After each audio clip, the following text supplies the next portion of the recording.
आपने ना गलत सुन लिया था। भाजपा ने ये नहीं कहा था जहां झुग्गी वहां मकान, भाजपा ने कहा था जहां झुग्गी वहां मैदान। तो आपने गलत सुन लिया था, तो ये आपको करेक्ट कर देता हूं। और जिन लोगों ने ये सुना है वो अपने आप को ठीक कर ले। जैसे उन्होंने कहा था बेटी बचाओ बेटी पढ़ाओ, लोगों ने ये सुना था। भाजपा ने कहा था बेटी बचाओ बेटी पटाओ, जैसे मोदी जी ने बोला। तो एक्चुअल में वो बात थी। तो ये चीजें ना आपको समझनी पड़ेंगी, जो भाजपा कहती है और जो करती है, उनकी जो प्रैक्टिस होती है उस प्रैक्टिस में उनको सिखाया जाता है। हर रोज शाम को उनकी क्लास होती है, उनकी प्रैक्टिस होती है भाजपा के नेताओं की, कि आपको एक्चुअल में जनता को कोई बात जब कहनी है तो किस तरीके से कहनी है। जैसे बोला गया 15 लाख रुपए देंगे, तो बाद में सच्चाई निकल के आई ना 15 लाख तो जुमला था। तो वो समझ नहीं पाते। प्रॉब्लम क्या, जनता देश की जो है मतलब मैं ये कह सकता हूँ कि उतनी अभी सूझबूझ वो है जो अभी नहीं है जितनी होनी चाहिए। दिल्ली की जनता जो है जग गई है ना सर, हिंदू को जगाने आए थे सरकार, तो हिंदू जग गए हैं। मैडम देखो, अगर जिस दिन दिल्ली की जनता जागेगी उस दिन मुझे लगता है होली तो दोबारा आने वाली है। उस दिन दिल्ली की जनता सिलेंडर लेकर के और भाजपा के कार्यालय पे पहुंचेगी। उस दिन मानना जनता जागी है, क्योंकि अभी तो जनता की जेब में पैसा है। अभी जनता चाहती है कि उनके बच्चे जो हैं वो जो पैसा खर्च कर पा रहे हैं वो उस पैसे को खर्च करते रहें और वो अपना खर्चा जो है वो चलाते रहें। और भाजपा इस हद तक फीस बढ़ाती रहे, प्राइवेट स्कूलों की फीस को बढ़ाती रहे, इतना अत्याचार करती रहे जब तक के लोग भूखे नंगे ना हो जाएं। तो आपको क्या लगता है दिल्ली के अंदर बीजेपी काम नहीं कर रहे हैं? बीजेपी काम तो मैडम कर ही रही है।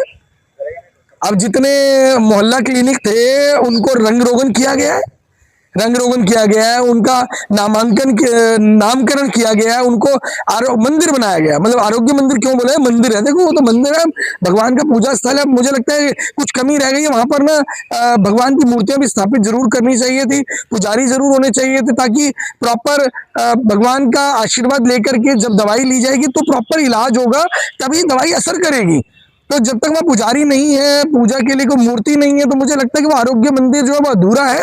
भाजपा को उस पर भी कुछ संज्ञान लेना चाहिए, जरूरी है। सर रेखा गुप्ता लगातार ये कह रही है कि विपक्ष को ये राज नहीं आ रहा कि महिला सीएम, आप लोग टारगेट कर रहे हो उनके बयानों को लेकर लगातार। देखिए मैडम, मैं तो यही कह रहा हूँ कि अब आपने रेखा गुप्ता जी की बात की है, तो वो कूड़े के पहाड़ को माथा टेकने के लिए बोल रही थी, तो मैंने सोचा उनका मंत्री तो जा रहा है, मैं भी कभी कभी चला जाता हूँ कि शायद उनके मंत्री से नाराज हो तो शायद हमारी बात मान ले, वो कूड़े का पहाड़ के माथा टेकने से चला जाए, पर वो जा नहीं रहा।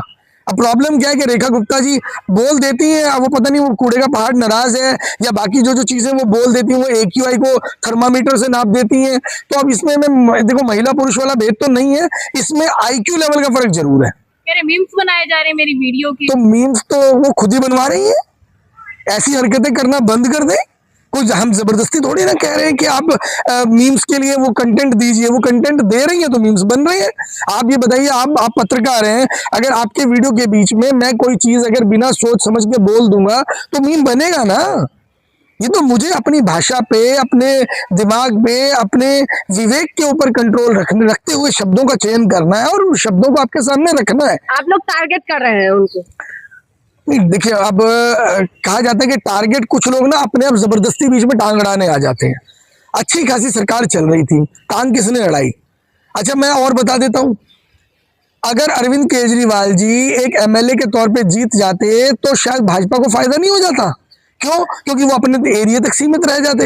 अब भाजपा ने उनकी सीट को भी खराब किया और वो भी पूरी धांधली करके वोट भी खरीदी गई, लोगों के हाथों में रात को इंक लगाई गई, फर्जी वोटें बनाई गई, इतना सब कुछ करके अरविंद केजरीवाल को हराया गया। तो आज सामने कौन आया? टारगेट किसी ने नहीं किया, भाजपा खुद सामने आ गई टारगेट की। हम तो जनता के लिए काम कर रहे हैं और जनता के लिए काम कर रहे थे, कर रहे हैं और करते रहेंगे। अब अगर भाजपा को फिर आगे कहीं आना है तो फिर आ जाए। बीजेपी तो काम कर रहे हैं ना सर? बिल्कुल कर रही है। देखिए भाजपा कितना काम कर रही है, 2-2 करोड़ रोजगार तो इतने हो चुके हैं कि आज के तारीख के अंदर कोई बेरोजगार बचा नहीं है। घर घर से लोगों को पकड़ के नौकरी दे रहे हैं जबरदस्ती। उसके बाद में आपको बता देता हूँ, इलाज के लिए हर घर में डॉक्टर जाकर के वीकली चेकअप करने आता है। आपके घर में भी आता होगा डॉक्टर चेकअप करने के लिए, दवाई देने आता होगा, किसी को बुखार हो जाए उसको दवाई देने आता होगा। टेस्ट की गाड़ियां, हर गली में गाड़ी रोज आती है, किसी को बुखार है, 4 दिन से बुखार है तो उनका टेस्ट करके लेके जा रही है, सैंपल जा रहे हैं। स्कूलों की मैं बात बोलूं तो अभी प्राइवेट स्कूलों को ताला लगना शुरू हो चुका है। अभी मतलब लाइन लग के प्राइवेट स्कूल बंद होने वाले हैं, क्योंकि उसमें क्या हो रहा है कि सरकारी स्कूलों की इतनी अच्छी शिक्षा हो चुकी है कि वो जो टीचर जो कुत्ते पकड़ा करते थे अरविंद केजरीवाल जी के टाइम पर, वो टीचर जो है वो कुत्ते पकड़ने से फ्री हो गए और वो अब वो एक्चुअल में बच्चों को पढ़ाने